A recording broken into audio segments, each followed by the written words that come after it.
بعضې خلک خپل بچو ته دا خبره کوي چې بچې ډېر سبق ووایه چې غټ نوکر شي، او بعضې خلک بچو ته دا خبره کوي چې بچې ډېر سبق ووایه ځان پې پوهه کا چې غټ کاروبار دې وي نو ډېر به دې نوکران وي. همدقه وجه ده چې د دې لومبې قسمه خلک بچي اکثر غټ غټ تعلیمونه وکړي، غټ نوکر شي او د غلامۍ ژوند تېری، او د دې دویم قسمه خلک بچي لږه موده پس غټ بزنس شروع کړي، معاشي طور باندې مستحکم او مضبوط شي او ډېر غټ غټ تعلیم یافته بیا د هغوی نوکران وي. د خدای دپاره پښتنو سانونه وپېژنئ، ستاسو دپاره خو به ځان له پیغمبر نه راځي. السلام علیکم، امید لرم تاسو به روغ جوړ او ښه به یې. انشاءالله نن مونږه د ډیو رمزي د کتاب د ټوټل منی ټیک اوور خلاصه به بیانو. د خلاصې عنوان دا دی چې مونږ خپل معاشي ازادي څنګه حاصلولی شو. که چېرې تاسو واقعي معاشي ازادۍ باندې ځان پوهه کول غواړئ او غواړئ چې تاسو معاشي باندې آزاد شئ نو دا ویډیو ضرور وګورئ. زه یم عبدالله عابد. زمونږ په چارپیچل کې اکثر خلک د معاشي مسلو ښکار دي او هغه خلک د دې ذمہوار حکومت، ګرانی، مور پلار، رشتہ دار او معاشره ګڼي.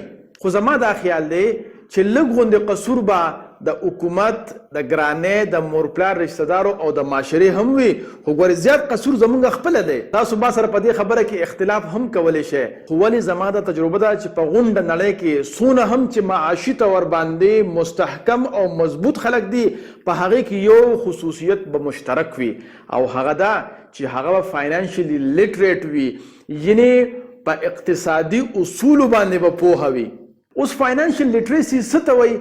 دا په ساده الفاظو کې مونږ دې ته ویلی شو چې حلال پیسې به څنګه ګټې او هغه پیسې به څنګه په داسې طریقې سره خرچ کړې چې بچت پکې وکړي او هغه بچت بیا په کاروبار کې ولګې او تاسو معاشي طور باندې آزاد شئ. نو مونږ وایو چې دغه کس فاینانشلی لیټریټ دی او دې ته مونږ فاینانشل لیټریسي وایو.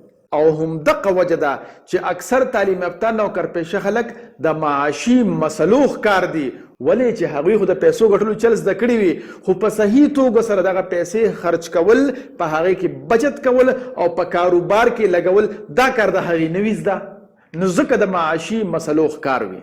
او د هغې نه کم تعلیم یافته بلکې زیاتره خو انپړ خلک د هغې نه ډېرې پیسې ګټي، ولې چې هغې فاینانشلی لیټریټ وي. او په دې باندې رابرټ ټي کیوساکي یو کتاب هم لیکلی دی چې د هغې نوم دی مالداره پلار او غریب پلار.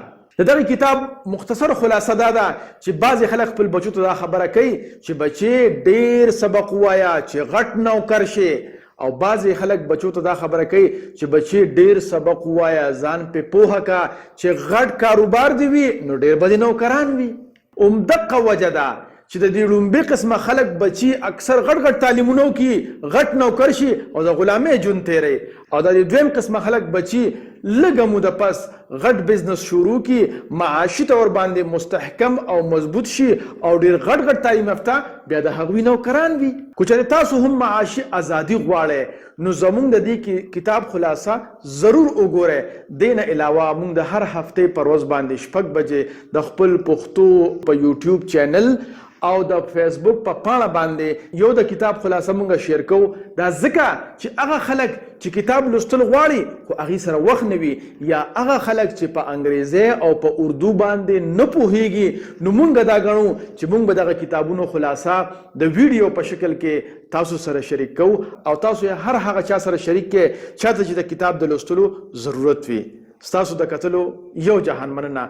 خدای پاک مو د معاشي مسایلو نه آزاد کا. د خدای دپاره پښتنو سانونه وپېژنئ، ستاسو دپاره خو به ځان له پیغمبر نه راځي.